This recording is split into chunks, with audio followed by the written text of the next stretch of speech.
Bona nit. Ja hi ha document negociador del PSOE per intentar articular una majoria alternativa que permeti a Pedro Sánchez superar la investidura i formar nou govern a Espanya. És una proposta negociadora pensada per Ciutadans i Podem alhora, per un govern a tres amb uns socis que s'hi resisteixen perquè es declaren mútuament incompatibles. Un document de mínims comuns denominadors que recull en l'últim paràgraf de les seves 53 pàgines una referència a desplegar el concepte d'estat federal, ni que sigui mínimament s'hi afegia en un redactat inicial que després es va haver de corregir. No, jo crec que ha estat un problema de picatge i que han vist que si es desenvolupa el concepte d'estat federal serà algo más que mínimamente. La incomoditat d'entrada del primer secretari dels socialistes catalans, Miquel Iceta, tot i esforçar-se, va ser difícil de dissimular. El PSC s'ha dessagnat aquests últims anys precisament perquè ha mantingut l'aposta pel federalisme i ha arrossegat el PSOE, però ha perdut a Catalunya tots els efectius que haurien volgut veure el partit al costat del dret a decidir i sense renunciar a un referèndum legal i vinculant. Ara, doncs, espera del PSOE, en justa reciprocitat, que el compromís amb la reforma federal de l'Estat no torni a quedar desada al calaix. Més encara quan el PSC s'està posicionant sense embuts en contra de totes les passes que fa el sobiranisme per desplegar l'anomenat full de ruta de la desconnexió. L'última, les ponències per tramitar les lleis nuclears del procés. Em sembla que volen setmana rere setmana anar mantenint la tensió narrativa i nosaltres no estem disposats a col·laborar amb una estratègia molt encarada a les eleccions que tenen previstes d'aquí 18 mesos. La nostra convidada d'avui és una de les representants socialistes en la comissió encarregada del control parlamentari d'una estructura d'estat.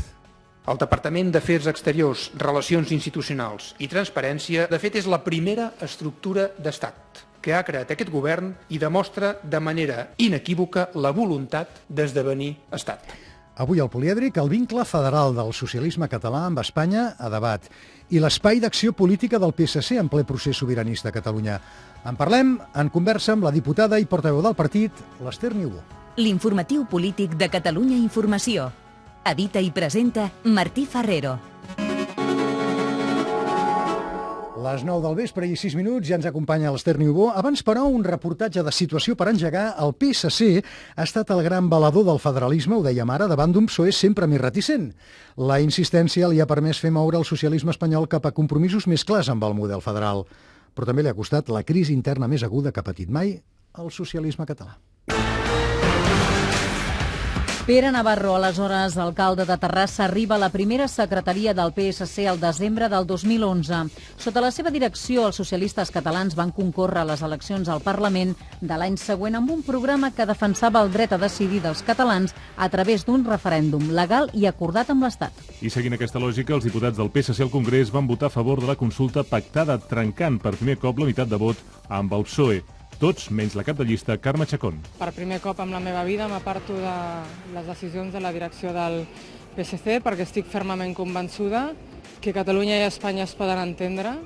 El primer semestre del 2013 va marcar un període de màxima tibantor en les relacions entre els socialistes catalans i espanyols. A Catalunya el PSC s'abstenia a totes les iniciatives del bloc sobiranista, però no hi votava en contra, i el vot discrepant a Madrid amb el PSOE disparava totes les alarmes del socialisme espanyol. La dinàmica d'enfrontament queda frenada a Granada. Al juliol d'aquell any, el socialisme, també el català, es compromet amb una declaració que no parla de la plurinacionalitat d'Espanya ni de la consulta a Catalunya i que aposta per l'estat federal via reforma de la Constitució. Un document que reconcilia les direccions del PSOE i del PSC, que subscriu Pere Navarro, però que aguditza les tensions internes dels socialistes catalans entre el sector oficialista i els crítics que s'han anat multiplicant i que reclamen unitat d'acció amb el sobiranisme. El mateix Pere Navarro i Joaquim Nadal il·lustraven aquestes diferències. El problema és que hi ha persones que no parlen dins el partit quan hi ha la reunió dels òrgans de direcció política i només ho fan a través dels mitjans de comunicació. Aquesta no és una bona pràctica. El contingut concret en allò que respecta a la realitat nacional catalana és tan manifestament insuficient que no representa el pas endavant que ell defensa. La crisi interna esclata amb tota la seva cruesa quan els corrents crítics més organitzats comencen a abandonar el partit. La fractura castiga durament el PSC a les urnes i perd la meitat del seu suport electoral als comicis europeus de la primavera del 2014. He arribat a la conclusió que la millor manera de contribuir a aquests canvis és renunciar a la primera secretaria del partit durant el proper Consell Nacional que tindrà lloc el 14 de juny. Dimitit Pere Navarro, lideratge del partit torna a quedar orfe. L'operació per portar Núria Parlon, la jove alcaldessa de Santa Coloma de Gramenet, a la primera secretaria queda avortada. No és moment d'experiments, proclamaven des de l'aparell del PSC, i Miquel Iceta agafa les regnes. Concentra tots els seus esforços a cicatritzar les ferides internes del partit i a compartir amb el PSOE la solució federal. Esdevé candidat a la Generalitat amb un programa on ja no hi figura la defensa del referèndum d'autodeterminació. Nosaltres volem un referèndum sobre el federalisme. Efectivament, nosaltres volem que els catalans decideixin i es puguin pronunciar sobre un nou acord entre Catalunya i la resta d'Espanya. Un referèndum sobre l'estat federal. Els equilibris negociadors de Pedro Sánchez amb Podem i Ciutadans diran fins on arriba el compromís socialista amb l'Espanya federal.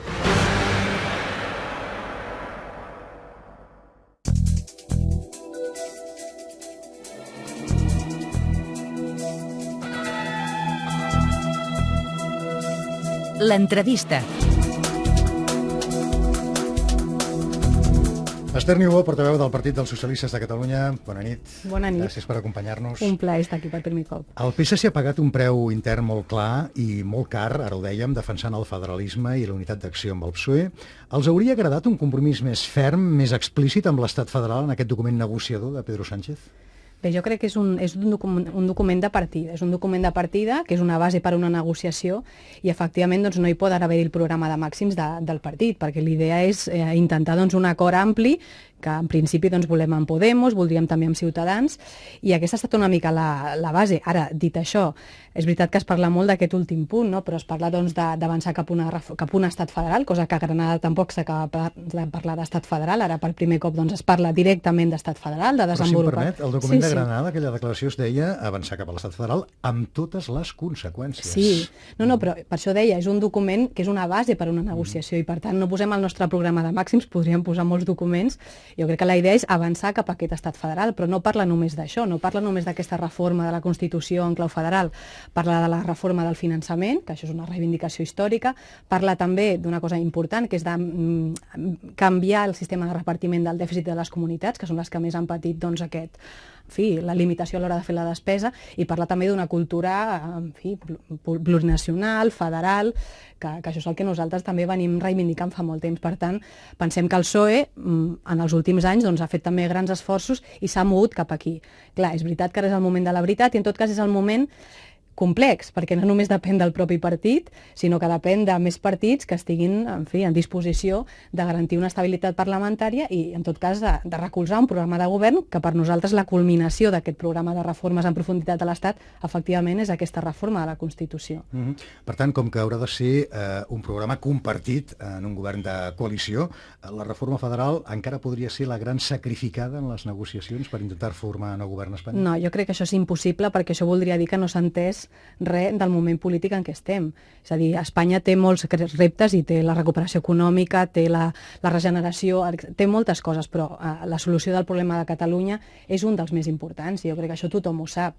Per tant, qui no ho vulgui entendre no ho entendrà, però en tot cas tampoc podrà afrontar aquesta renovació, aquesta modernització, aquesta reforma en profunditat que demanem d'aquest país, perquè els socialistes no estem per la independència, però tampoc estem satisfets ni estem còmodes amb l'actual relació entre Catalunya i la resta d'Espanya i per tant que això pensem que cal reformular-lo en profunditat.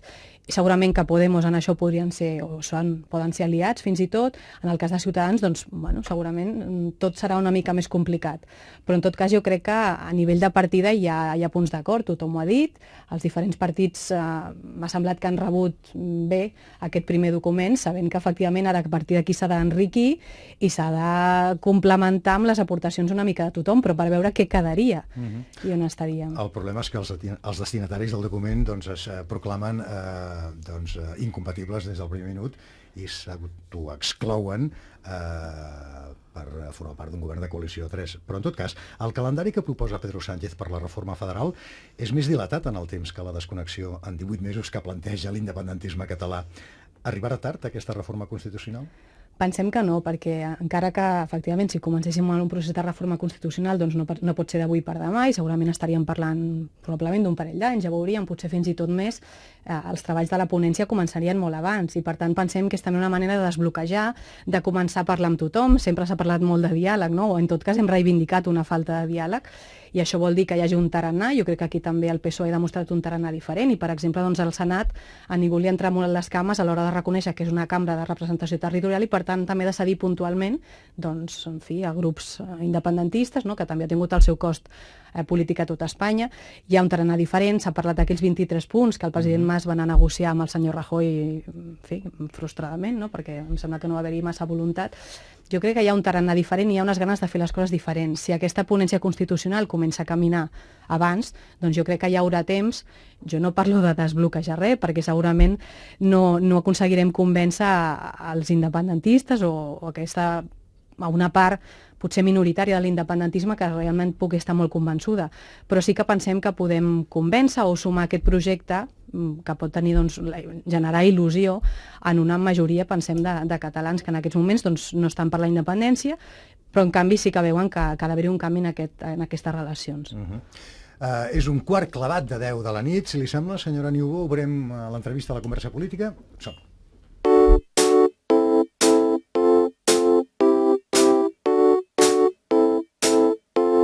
Taula de redacció.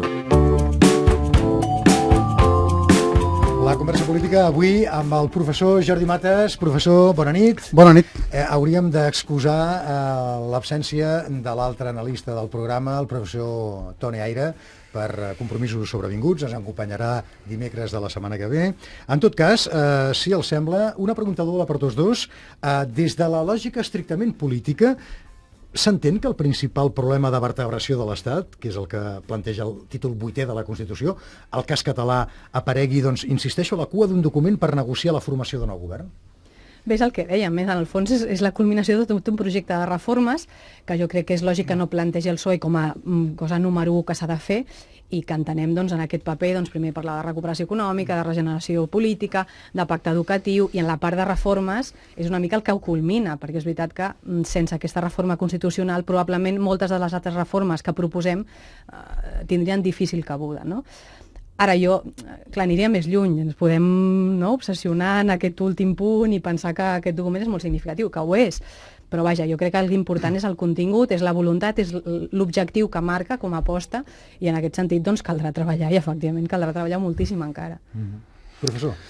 Bé, a veure, des de la lògica política jo diria que no s'entendria gaire, en el sentit que efectivament no només és un problema sobre la vertebració de l'Estat, sinó probablement és el problema no conjuntural més gran que té Espanya.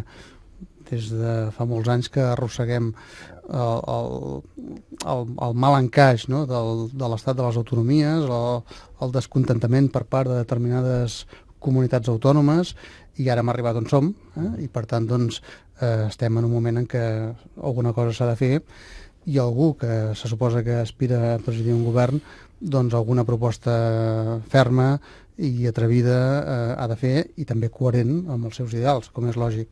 Ara, des de la lògica negociadora ja estem parlant d'una altra lògica. Des de la lògica negociadora aquest és un document que mira també d'obrir portes a esquerra i a dreta, que mira de contentar possibles socis d'un hipotètic govern de coalició, i per tant llavors sí que s'entén que aquest, que és un element que distancia, posem per cas, o que separa Ciutadans de Podemos, doncs evidentment, clar, amb aquesta frase que diu revisar el títol 8è i els preceptes connexos i desenvolupar el concepte d'estat federal, es queda aquí, i cadascú que interpreti com es desenvoluparan el concepte d'estat federal. No sé, aquí potser Podemos pot fer una interpretació més favorable, i en les converses entre el PSOE i Podemos hi pot haver un desenvolupament d'aquesta frase més favorable també a l'ideari de Podemos, i si la negociació es decanta més cap a Ciutadans, i ara en parlarem suposo, doncs potser serà un desenvolupament una mica més tímid i que tindrà més a veure potser amb un nou model de finançament autonòmic. Clar, s'entén que sigui un document de bases per intentar conciliar posicions moltes vegades irreconciliables, però del que es tractava per part del PSOE era també de tancar el model amb una lògica federal, però de tancar el model d'estat. I declaracions d'intencions tan obertes, tan interpretables, doncs potser no hi contribueixen. Però, en fi, com que l'objectiu és superior al de formar govern, segurament des d'aquesta lògica negociadora s'entén. En tot cas, amb els governs de Rajoy no hi ha hagut cap via de diàleg polític per canalitzar la demanda catalana i ara ens trobem amb un full de ruta per declarar la independència en 18 mesos. Hi ha estratègia negociadora amb el govern català si Pedro Sánchez és el nou president espanyol?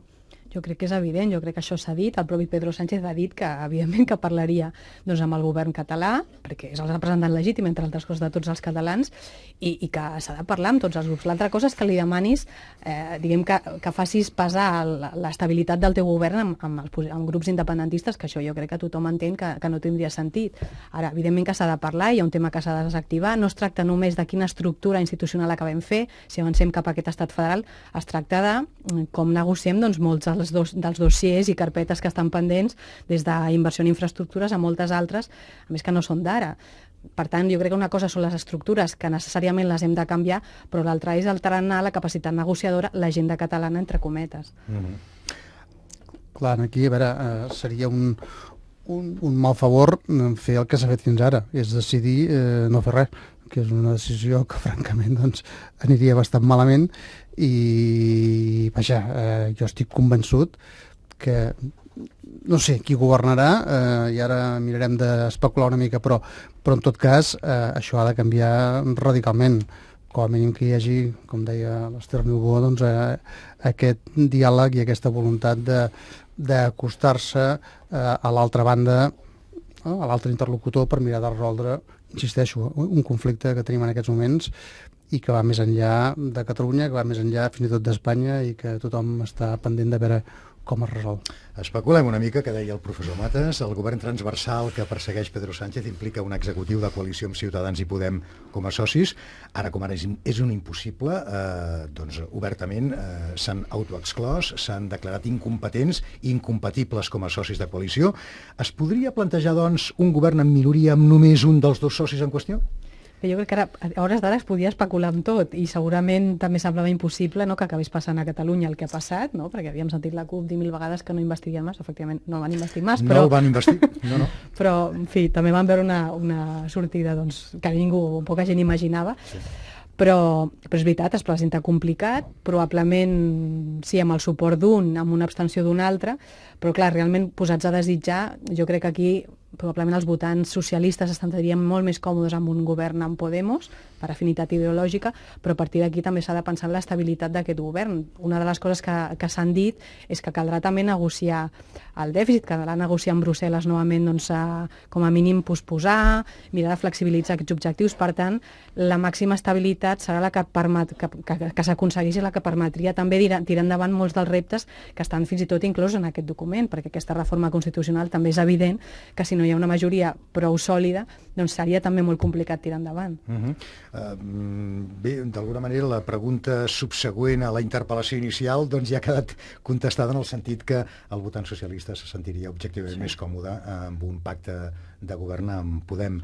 Per tant, pel PSC, un pacte amb Albert Rivera sense Podem seria un mal acord?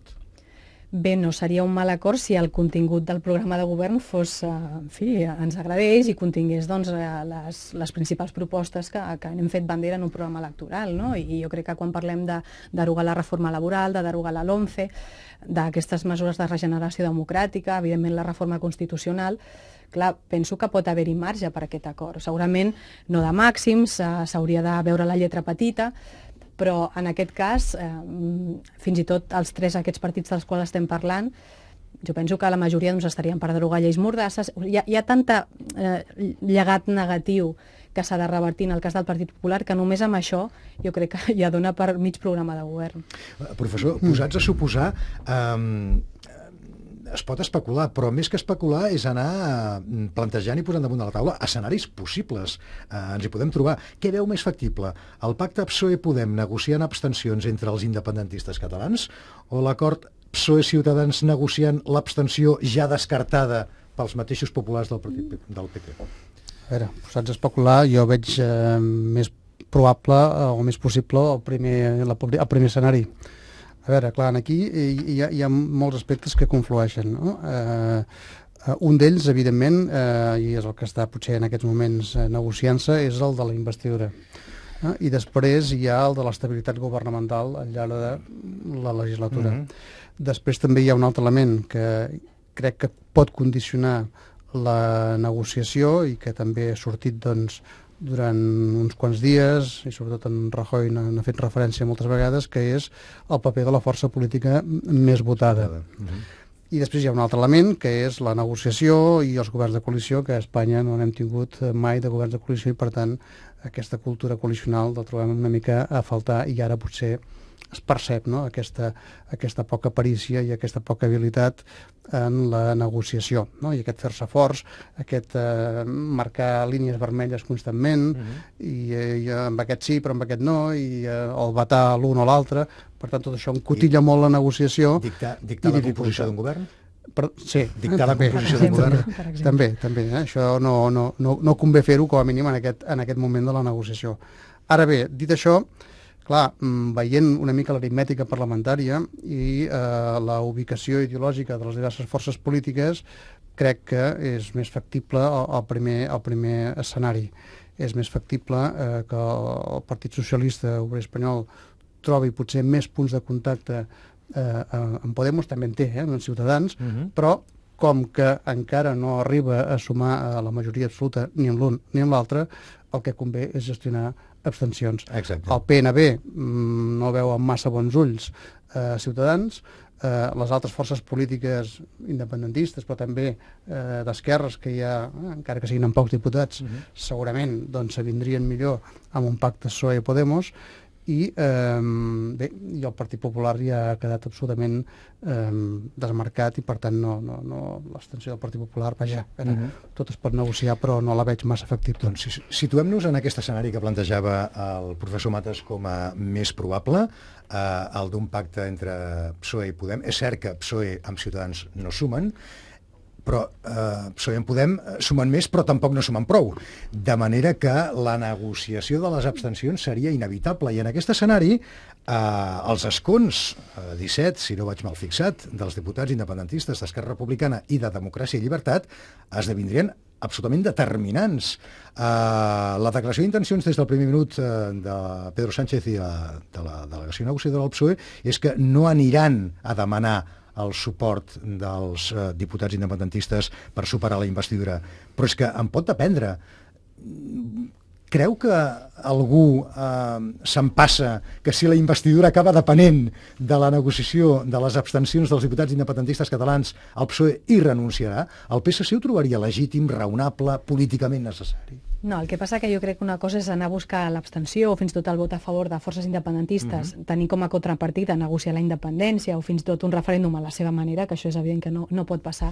L'altra cosa és que en forces independentistes d'esquerres s'hi vagi a negociar amb un programa de govern que tingui un biaix a l'esquerra, que sigui de progrés, que sigui renovador, que sigui de canvi, on també es quedi clar que l'alternativa és la que ja coneixem. Per tant, també entenc que no seria fàcil per a aquests partits, fins i tot independentistes, però d'esquerres, votar en contra d'una proposta quan sabem que la contrària és la recentralització, és la retallada de drets de llibertats que ja hem viscut durant uns anys amb el Partit Popular.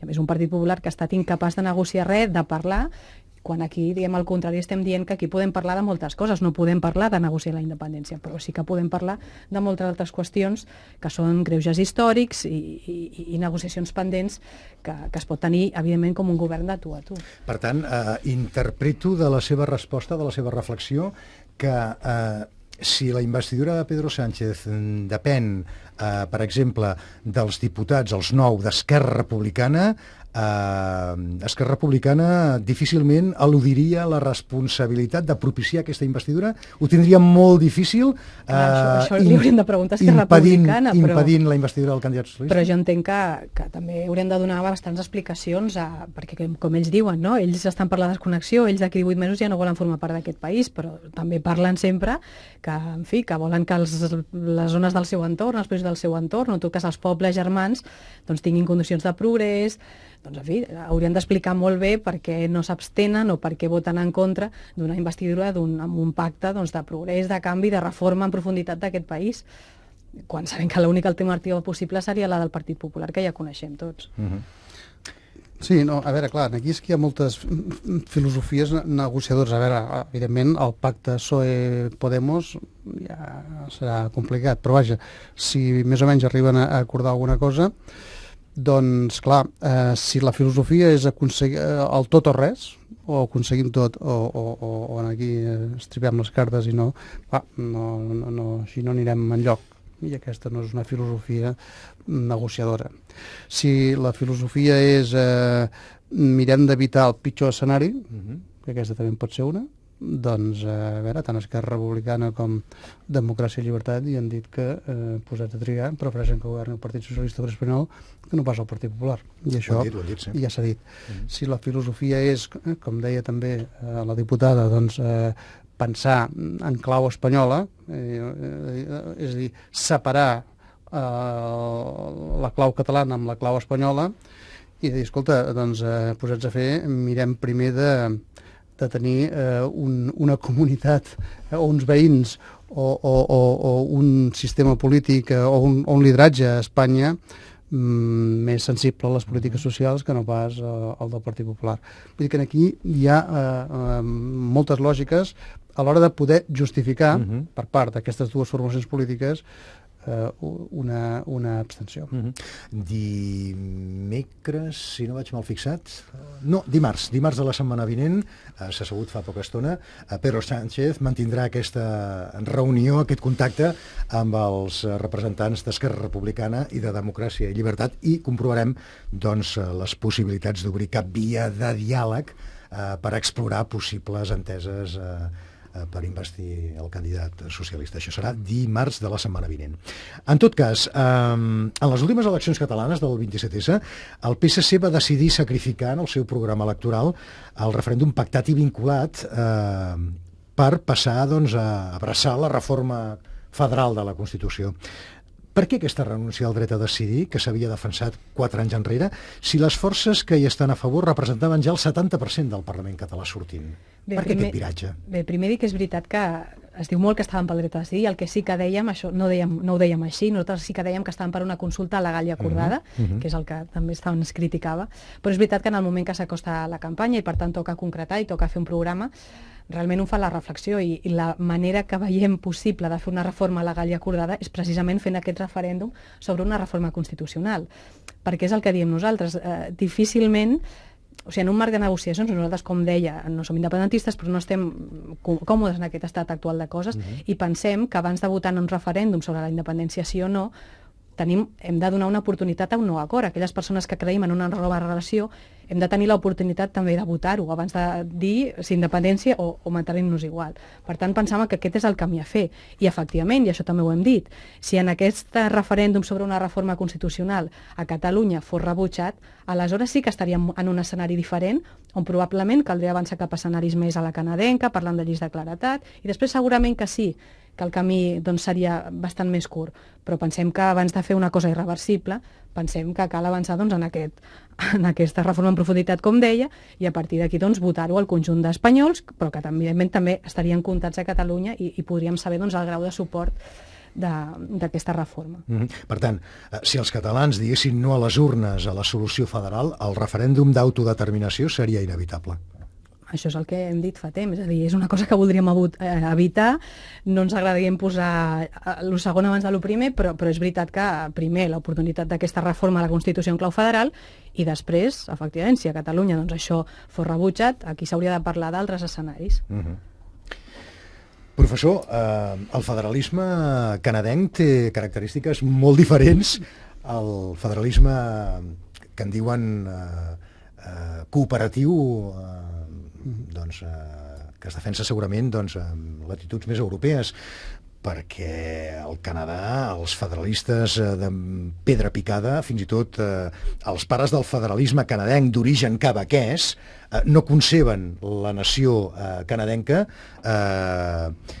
mantenint una part del territori en contra de la seva voluntat, de manera que el Canadà té reconeguda, el Quebec té reconeguda la competència per convocar referèndums sobre tot allò que li plagui. A partir d'aquí, en funció del resultat, doncs s'obriran canals de negociació amb el govern central, però la competència està reconeguda.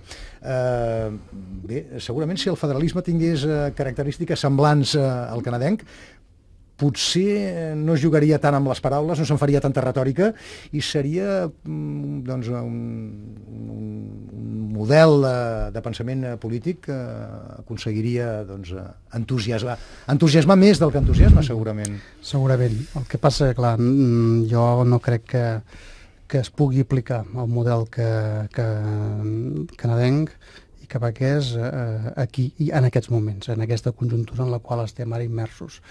Primera, perquè a Catalunya doncs, hi ha altres inquietuds que van més enllà d'aquest model, fins i tot d'aquest model canadenc i d'aquest model quebequès, i després perquè, diguem així, a Espanya i els partits polítics espanyols doncs, tampoc estan la majoria qualificada que es demana per reformar una Constitució en profunditat, doncs em sembla que tampoc la tenim favorable a aquest model. Per tant, s'han de trobar altres solucions.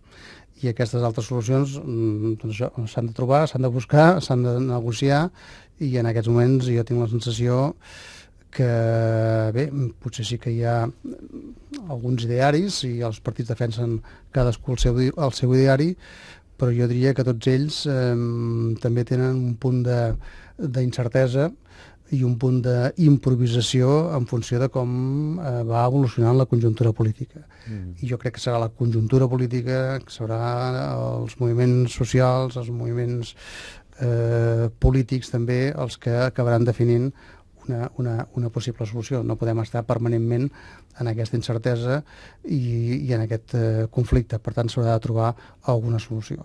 Penso que aquí el Partit dels Socialistes de Catalunya, ja estic parlant del PSC, doncs hi pot tenir un paper rellevant, perquè evidentment doncs, té un soci espanyol evident, i després perquè doncs, la realitat política la realitat política catalana la coneix perfectament, i els seus líders doncs, han estat protagonistes doncs, de l'evolució de Catalunya dels últims anys. Per tant, aquesta doble perspectiva, aquesta doble sensibilitat, la sensibilitat catalana que el PSC doncs, la manté, i la sensibilitat espanyola que a través del Partit Socialista Obrer Espanyol doncs, el PSC l'assumeix, pot ser que pugui fer, no sé, de trobar algun tipus de solució que, insisteixo, no sé quina és, però que com a mínim com a interlocutor pot ser un bon interlocutor. Depèn, això sí, de com vagin les negociacions a Madrid. Si el PSOE no pinta absolutament res en el futur govern espanyol, llavors sí que... és a dir, jo crec que, per exemple, abans es parlava de la gran coalició i que el Partit Socialista facilités la investidura de Rajoy. Clar, això seria una catàstrofe, però vaja, monumental. És a dir, el PSC i el PSOE el que han d'aspirar és a ser protagonistes del futur govern espanyol. Això és evident. L'Ester Niubó s'ha ofès quan no plantejàvem la possibilitat remota que això passés. Que s'ha dit, i alguns líders... No, s'ha dit que no passava. No, ja. Que s'ha dit, i fins i tot alguns prohoms del socialisme espanyol... Ha saltat de seguida, jurant i perjurant, que això no passaria. Perquè, parlant de la tradició política federal, el federalisme que consagra la Declaració de Granada de l'any 2013, subscrita també pel socialisme català, i aquest concepte d'estat federal a què es compromet a desplegar en el seu document negociador d'un nou govern Pedro Sánchez, és un federalisme de matriu asimètrica? Bé, jo crec que asimètric és l'estat de les autonomies per ell mateix. És veritat que les competències entre comunitats no són les mateixes, i com que hi ha unes realitats i unes competències asimètriques, doncs necessàriament l'actual Constitució o l'actual estat de les autonomies ja és prou asimètric. Jo crec que, evidentment, no podem anar a una cosa asimètrica perquè no estaria reflexant la realitat del país. hauríem d'anar a una cosa de base plurinacional, amb aquesta defensa doncs, amb orgull, no?, de les diferents llengües que té el país. Nosaltres partim de la base doncs, que ni que una nació pel fet de ser nació necessita un estat i que un estat doncs, hi poden conviure diferents nacions, que és jo crec on som. Ja fa molts anys que Zapatero parlava de la nació de naciones, no? Pensem que hi ha molt a fer i segurament no és un tema només català, segurament que altres comunitats històriques a nivell espanyol doncs, es troben en una situació no la mateixa, però en fi, que també volen veure reconeguda aquesta sensibilitat que veuen els que en els darrers anys doncs, s'ha perdut molt. El PSC mai no ha compartit la unilateralitat del procés sobiranista ni per forçar l'Estat a moure les seves posicions i a negociar una solució política, un problema que és de naturalesa estrictament polític? No, és que penso que és al revés, és a dir, que han estat les posicions unilaterals les que han precisament contribuït, i no parlo de la falta de sensibilitat del govern del Partit Popular, però han contribuït encara més a bloquejar les posicions, a trencar qualsevol pont, perquè la mesura que una part diu ho farem sí o sí, i encara que tant si sembla bé com malament, efectivament l'altra part no té més remei de dir que amb allò ni parlar-ne, no? Per tant, pensem que són més positives doncs, altres actituds més constructives, de negociar, i això es dirà, bueno, això s'ha intentat tota la vida i sempre s'ha fet. Però miri, és que en els últims anys no hi ha hagut cap avenç, ni en cap infraestructura nova, ni en cap projecte, ni cap competència, no hi ha hagut res, hi ha hagut una paràlisi, hi ha hagut fins i tot un retrocés de l'autonomia tal com la coneixíem. Això per molts, no dic que sigui només culpa o responsabilitat dels que han promogut aquesta posició unilateral, perquè és veritat que a l'altra banda també era un mur, però això penso que no ha ajudat en absolut. El grup socialista no participa en la comissió d'estudi del procés constituent, tampoc té cap intenció d'incorporar-se a les ponències de les anomenades lleis de la desconnexió que estan pendents dels estudis dels equips jurídics del Parlament. Entendrien, doncs, que el govern de l'Estat, sigui del color que sigui, actuï jurídicament contra aquestes ponències? No, nosaltres vam dir que nosaltres no hi participaríem, però tampoc ho pretenem impugnar perquè no creiem en la via judicial. Nosaltres pensem que el que ha d'haver-hi és una solució política, no? I forma part d'aquest diàleg que està pendent, que s'ha de produir i s'ha de parlar de moltes coses. Ara, és veritat que hi ha coses que vulneren la sentència del Constitucional, per tant, també hi ha determinades iniciatives que en el fons dona la sensació que van a buscar el xoc quan ara és un moment en què probablement segurament caldria estar a l'aguait de què passa al nostre entorn i veure de quina manera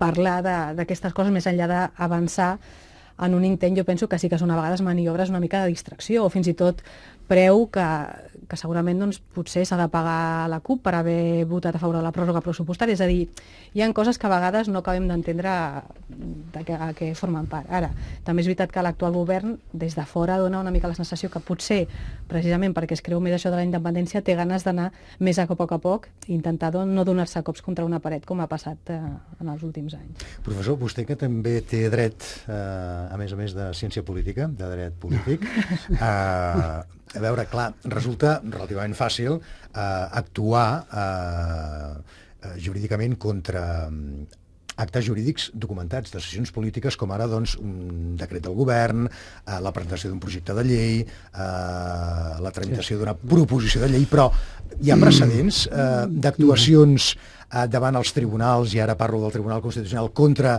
tramitacions parlamentàries, processos legislatius, treballs de ponència? Jo no em conec, no sé si n'hi ha, però jo no em conec i no em consta i a veure, a vegades ho debatem allà a la facultat i no té massa sentit. I a més és que, a veure, aquí una mica hem de tornar a dir el mateix que hem repetit durant molts i molts mesos. Amb això tampoc resolem gran cosa.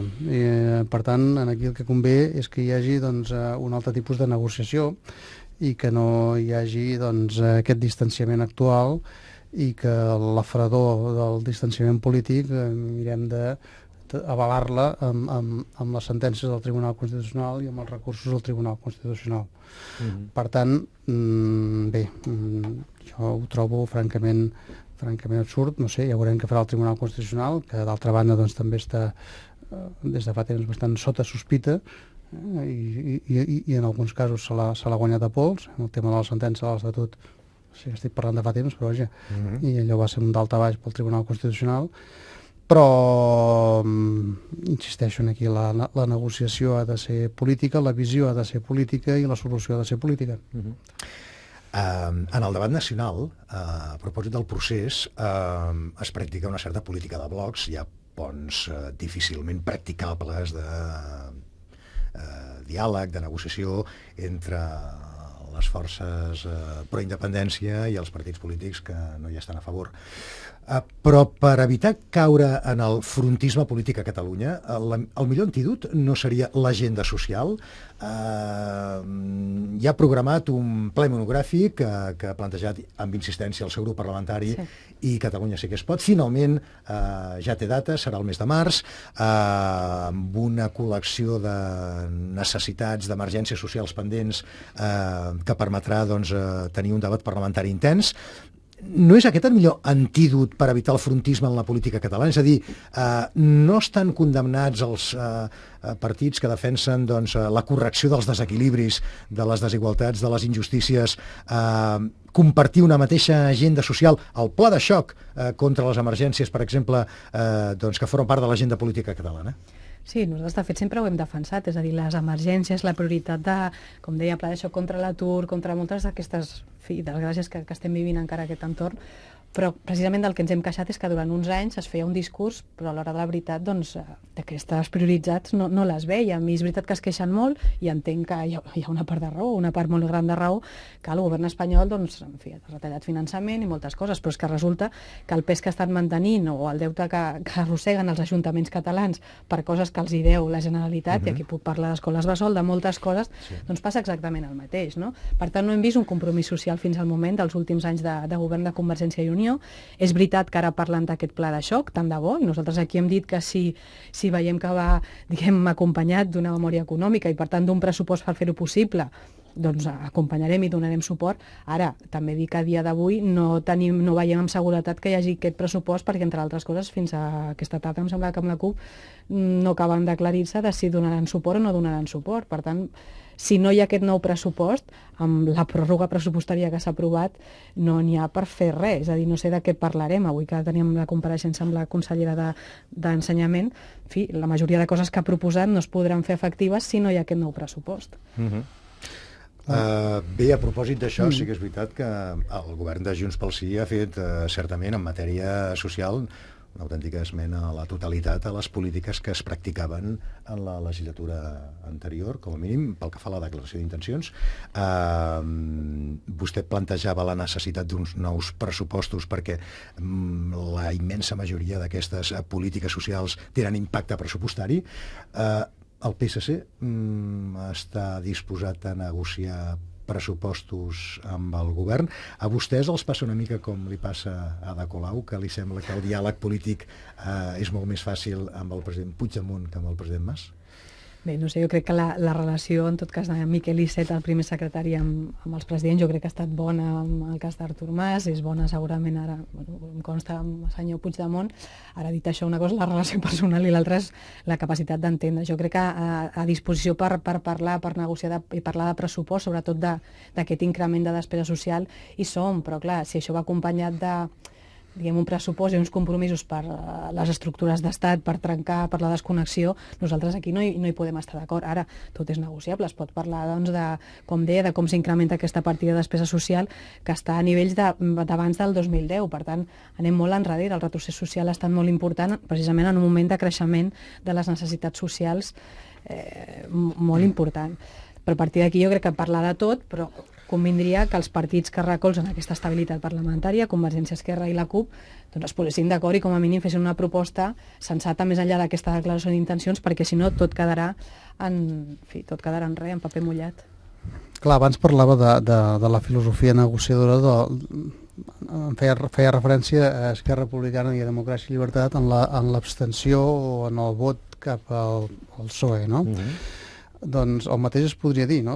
En el cas del PSC, és a dir, la filosofia del tot o res, ara em refereixo al pressupost, o la filosofia també d'evitar escenaris pitjors, no? Ara la diputada deia convé tenir un nou pressupost per mirar de resoldre alguns dèficits socials que tenim en aquests moments. Ho dic perquè, clar, el govern de Puigdemont, en teoria, és un govern més d'esquerres que el govern de Mas.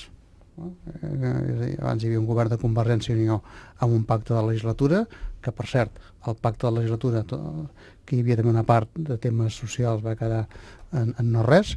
Doncs aquell era un govern més decantat cap a la dreta que no pas aquest, on hi ha Esquerra Republicana de Catalunya i on precisament el titular d'Economia i Hisenda és el líder d'Esquerra Republicana de Catalunya, que serà l'encarregat de fer el pressupost. A més, amb un pacte, jo no diria un pacte de legislatura, però sí un pacte d'estabilitat, que és un concepte polític una mica ambigu, aquest de l'estabilitat, però en tot cas amb la CUP, que se suposa que això també, si pot fer decantar algunes polítiques, les farà decantar cap a l'esquerra.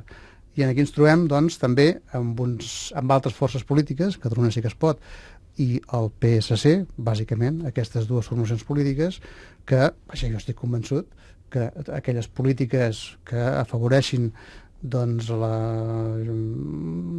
les polítiques socials, el pla de xoc i els grans dèficits que tenim en aquests moments i que donaran suport, m'estranyaria moltíssim que si les forces polítiques d'esquerres no donen suport a aquest tipus de polítiques, a mi francament em sorprendria. Per tant, sí que es podria evitar això. Ja veurem els pressupostos, evidentment no seran els pressupostos ideals ni dels que governen, ni del PSC, ni de Catalunya sí que es pot, però sí que si la filosofia, en lloc de ser el tot o res, passa a ser evitem escenaris pitjors, doncs potser sí que hi pot haver algun suport a aquests pressupostos.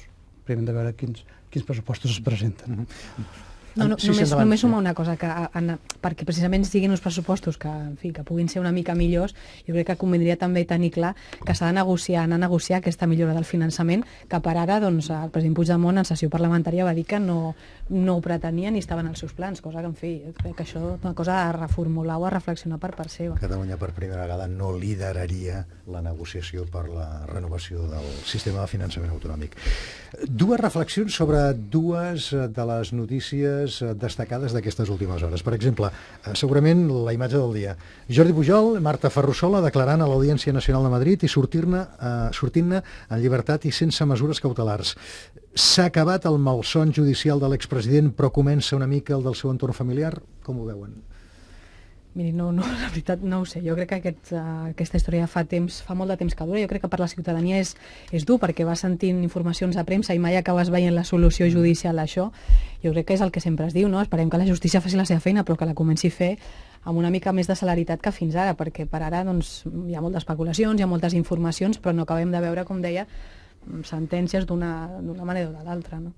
Professor. No s'ha acabat el malson, perquè tot just acaba de començar el malson, perquè evidentment doncs, no s'ha acabat aquí, no hi ha sentència encara, per tant hem de veure com acaba tot aquest procés, i evidentment doncs, també com acaba doncs, tots els afers en els quals hi estan vinculats els seus fills.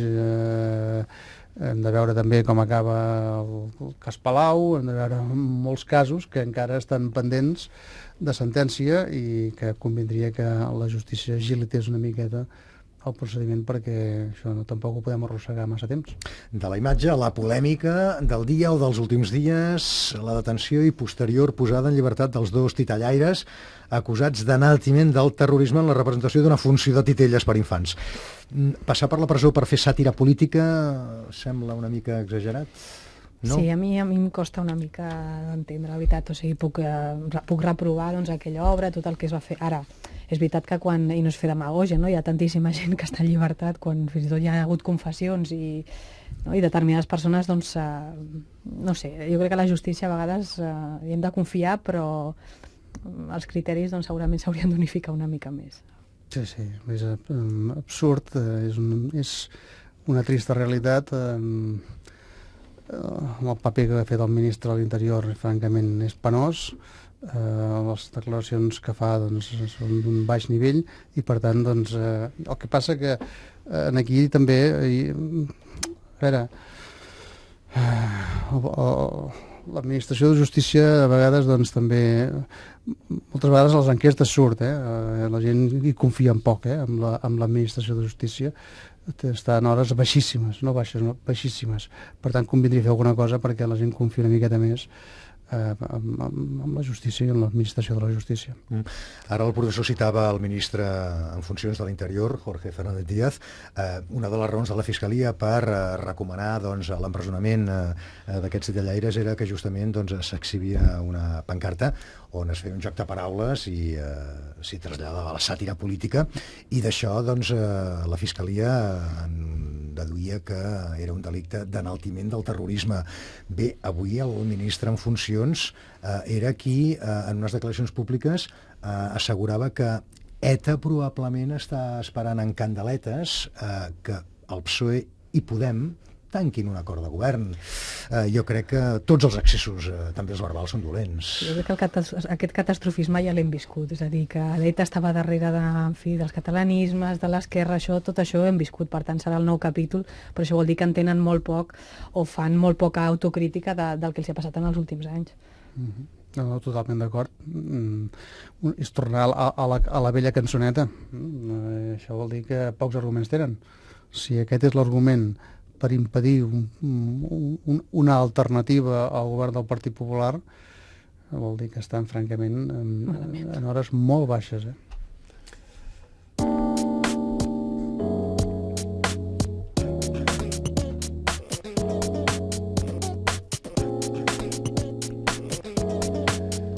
Som l'equip del Polièdric de Catalunya Informació, enfilant els últims 5 minuts de programa d'aquest dimecres. L'esquerra tradicionalment sempre ha anat associada a la idea de canvi social.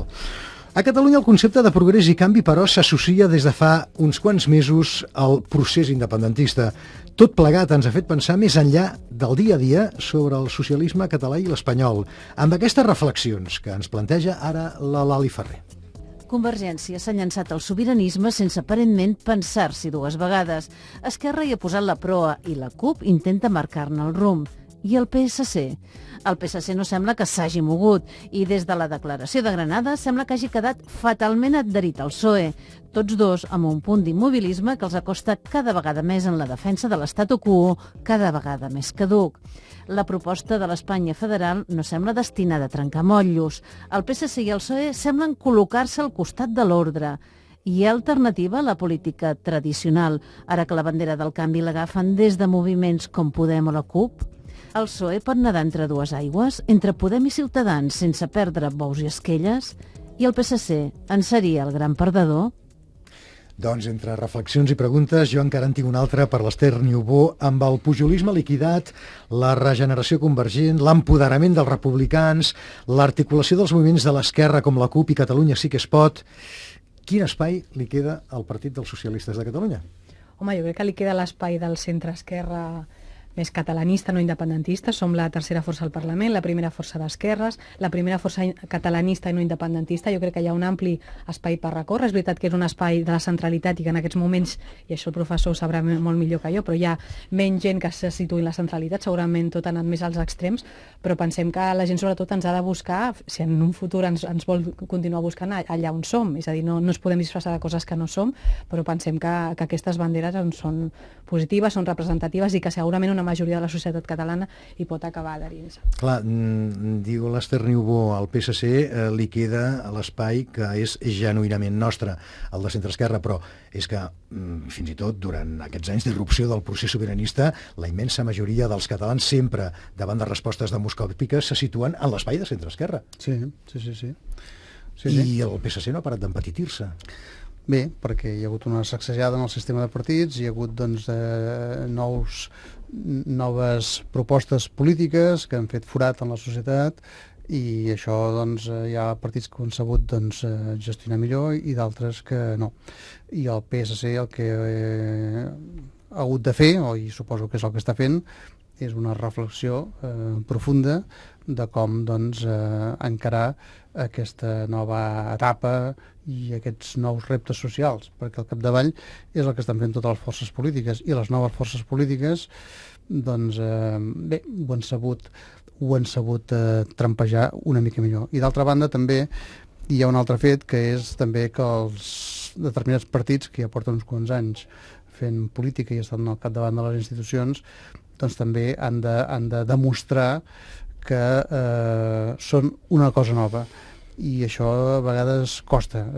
Convergència també ho està intentant, i el PSC probablement doncs, també en futurs congressos ho hauria d'intentar. Pròxima estació del PSC, el congrés del mes de juliol? Principis de juliol. Doncs és la... Per tant, ja veieu que tenim aquí una cita propera on fer aquesta reflexió. Jo crec que a nivell de continguts hem escrit molt, per tant jo crec que a nivell de posicionament segurament no hi ha massa a tocar, però segurament a nivell de formes organitzatives també tenim una organització molt pesada, segurament acostumats a ser un partit molt gran, ara no som el que érem, per tant convé també fer aquesta reflexió sobre... No, s'han aprimat molt, aquests últims mesos. Sí, també dir-ho, hem tingut una escissió, segurament ha estat unes quantes, amb tota la galàxia del socialisme de matriu sobiranista que ha abandonat el partit. Sí, passat tot això i amb l'aparició de 2 nous partits, en fi, jo crec que no podem dir que estem contents d'on estem, perquè hem perdut, i això és una certesa, i hem de treballar per tornar a ser aquell partit del milió d'habitants, milió de votants que érem i que pot determinar un govern, però sí que s'ha de fer una reflexió i a partir d'aquí doncs, continuar treballant amb aquest objectiu, un partit de centre-esquerra catalanista no independentista.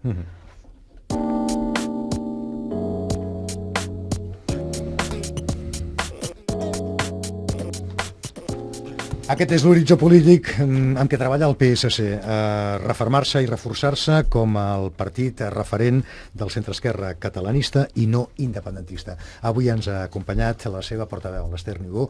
Senyora Niubó, gràcies per ser-hi i fins quan vulgui. Bona nit. Bona nit, moltes gràcies. Gràcies al nostre comentarista, el Jordi Mates.